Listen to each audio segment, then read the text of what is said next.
Shirley. Listen here. So the other week, I sat down with Andrew Callaghan in Channel 5 to do... And all right, this is super important, and I also learned a great lesson here. So the other week, I sat down with Andrew Callaghan in Channel 5 to do a sit-down podcast-style interview. Channel 5, my favorite YouTube channel. And when he goes and posts the video, I see he just posted an hour-long interview. I said, well, that's weird, because we actually spoke for around 2.5 hours. And then I go and watch the interview, I'm saying, well, what is this? This is not what happened. For instance, this clip right here. What American city is prospering right now? Austin. Austin. Name another one. El Paso, Texas. El Paso, Texas is prospering. Yeah. Nashville. Nashville's doing good. Phoenix is is doing good. Basically, any place with low state tax is getting a lot of... In any place that's not Democrat. I don't know about that. I mean... Name a Democrat city that's prospering right now. Well, it would have to be one that's affordable. Name one. Denver.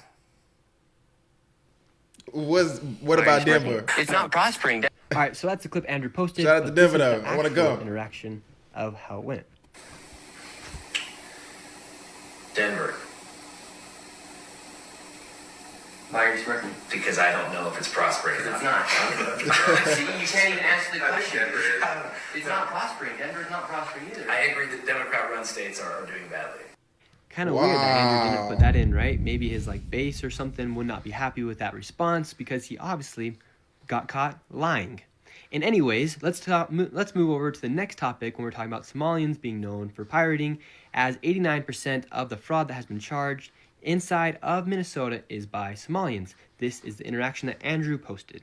Somali community, or do you see it as both? 89% of the fraud is being committed by Somalians. Where exactly is that statistic from? You can pull it up on the screen.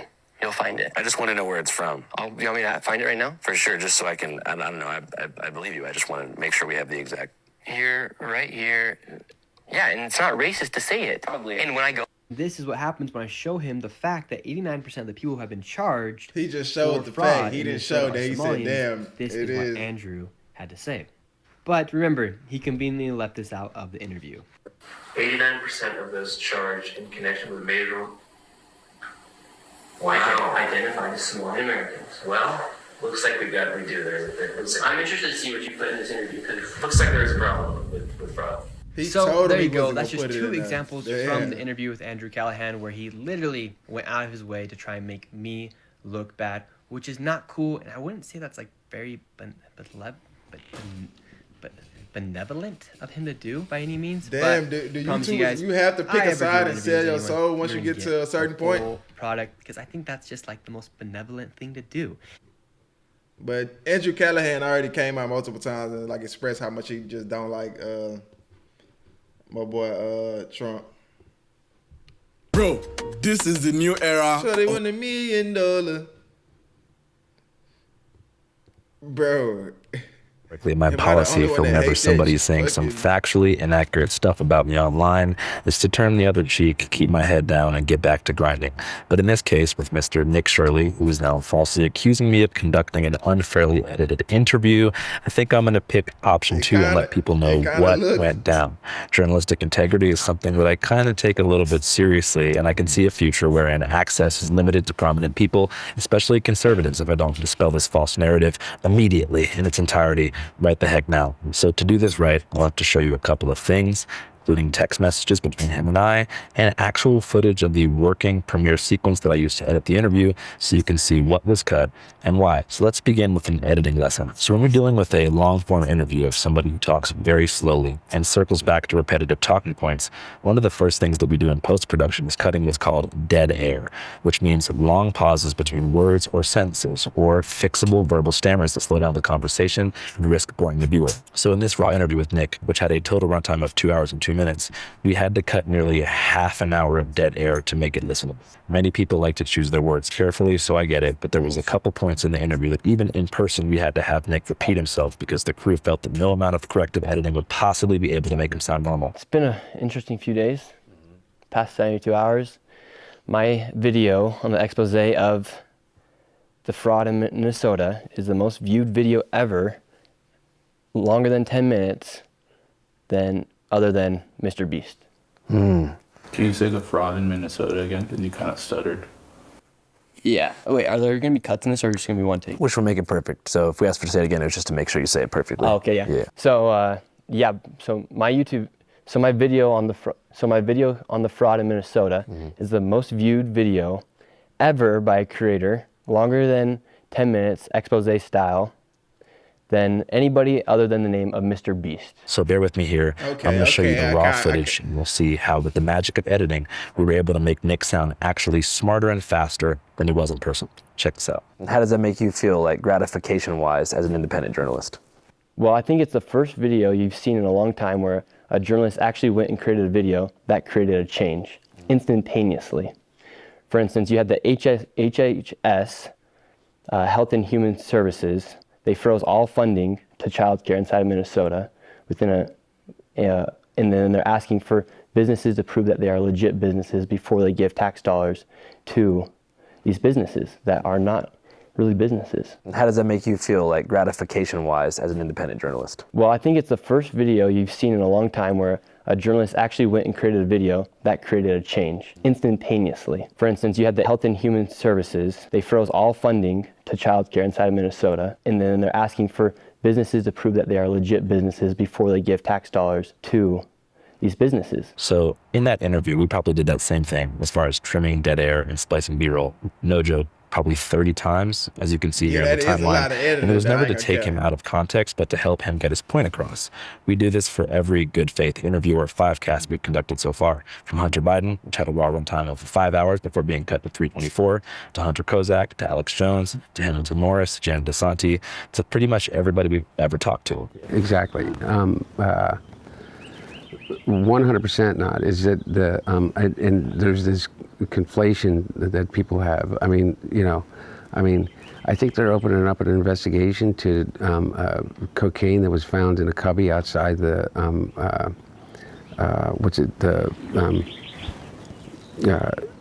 West Wing of the White House. You know, we aren't live streamers or live podcasters, and we like to package our interviews for efficiency and entertainment value. So that's just something that we do. So the other cuts in the Nick Shirley interview that weren't dead air related were conversational beats that I personally found either boring, repetitive, or so off topic to the point that they derailed the conversation away from its intended focus, which was fraud in Minnesota and Shirley's personal background.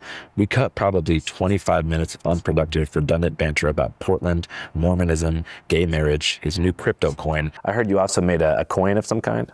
I did not. Well, I didn't make a coin. I just joined a platform where you can monetize your content. And it is a coin.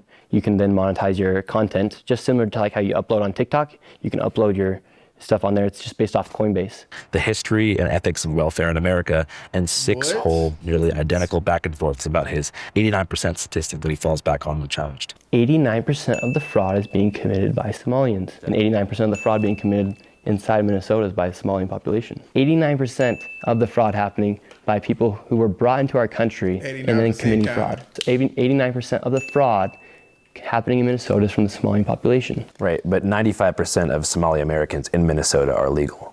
Yeah, 89% of Somalians are committing fraud. Since we ended up including an extensive dialogue about that stat around the 50-minute mark of the final cut, I personally didn't feel the need to torture all of you guys with 5 other versions of that conversation. 89% of the population, or 89% of the fraud being committed in Minnesota is by Somalians. And just so we can put that on screen to verify, do you know where that data is from? Yes, you can put it up on screen.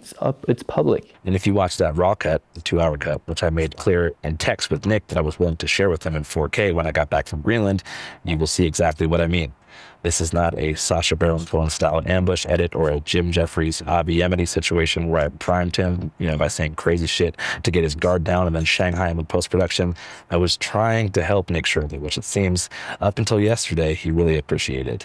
So after the interview came out about a week ago, he texted me right after saying the backdrop of this interview is hilarious. It was filmed in his uncle's upscale game room in Farmington, Utah, in front of several taxidermied bears that were presumably killed by the Shirley family. He goes on to say, fun watching the reaction from both sides. Appreciate you coming out. Wish you the best in all you do, bro. To which I replied kindly. But then the Clippers started doing the thing that they did with Hunter Biden, finding the most outrageous or dumb soundbite in the entire piece and memeing it into oblivion while missing the entire point of the dialogue, which was to try to find common ground on issues like affordability and the collapse of the mainstream media. I mean, I fundamentally hope that everything you're saying is true, just so you know. Yeah, I hope so too. Yeah, like it's like, I mean, Like I hope we all have the best interest in society and for our people, because yeah.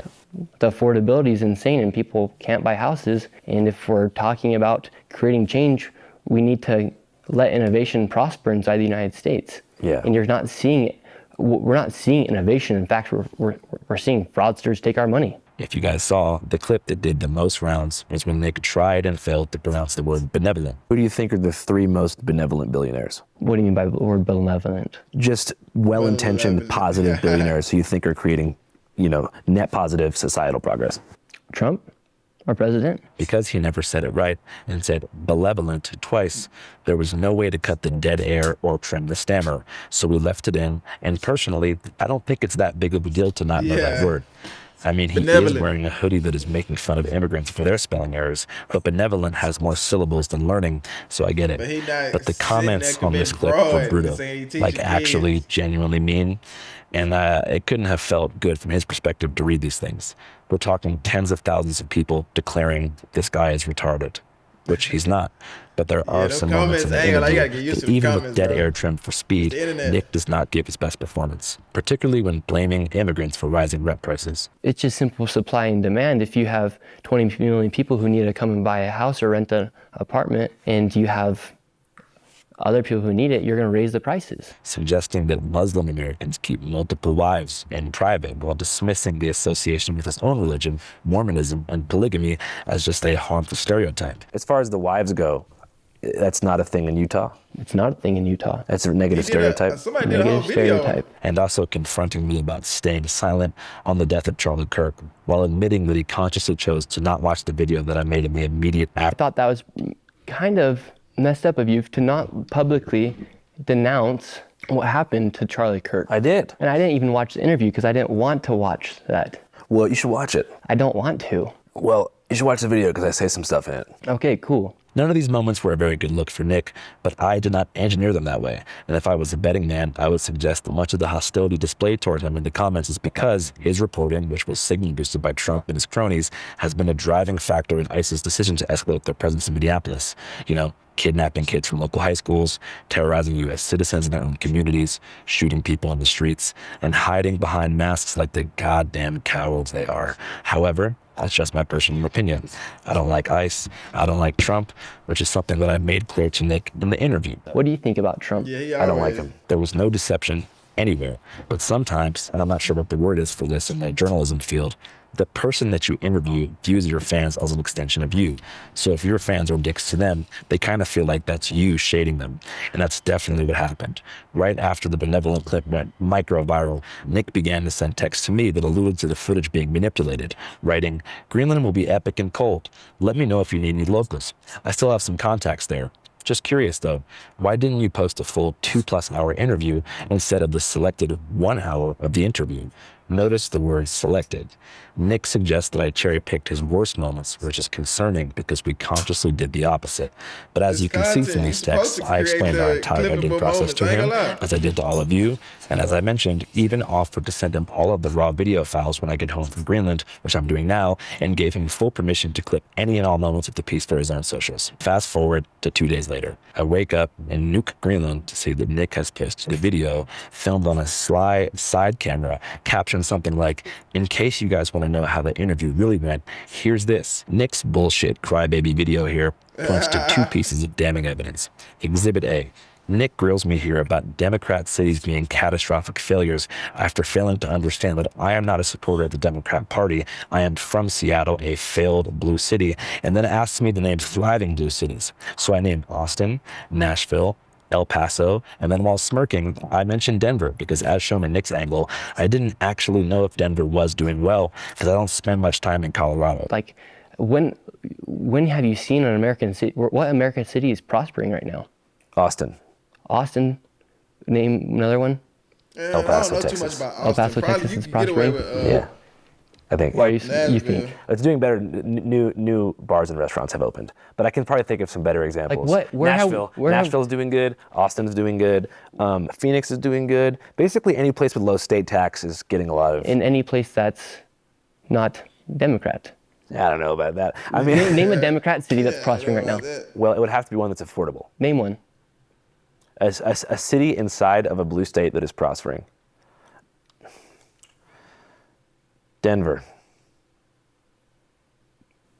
Why are you smirking? Because I don't know if it's prospering or Because not. it's not. See, you can't even answer the question, dude.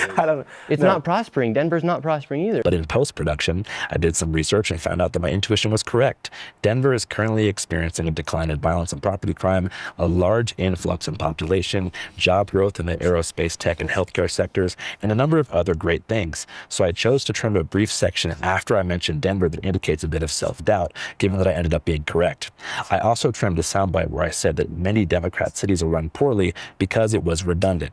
After our conversation about Denver, I then launched into a tirade about how I am not a Democrat, don't believe in the capacity of the two-party system to enact meaningful change, believe that Gavin Newsom has misappropriated California's tax revenue through NGOs, reinforce my belief in voting on the local level, and then give Nick the benefit of the doubt and say that I hope he's right about Trump and the GOP's ability to mitigate the affordability crisis that's made many places like my hometown, Seattle, unlivable for those who grew up there. So I support voting on a local level for sure. I also suggest if you're watching this and you want to see videos that I've made about dysfunctional blue cities, watch San Francisco streets, Albuquerque streets, Las Vegas tunnels, and Philly streets.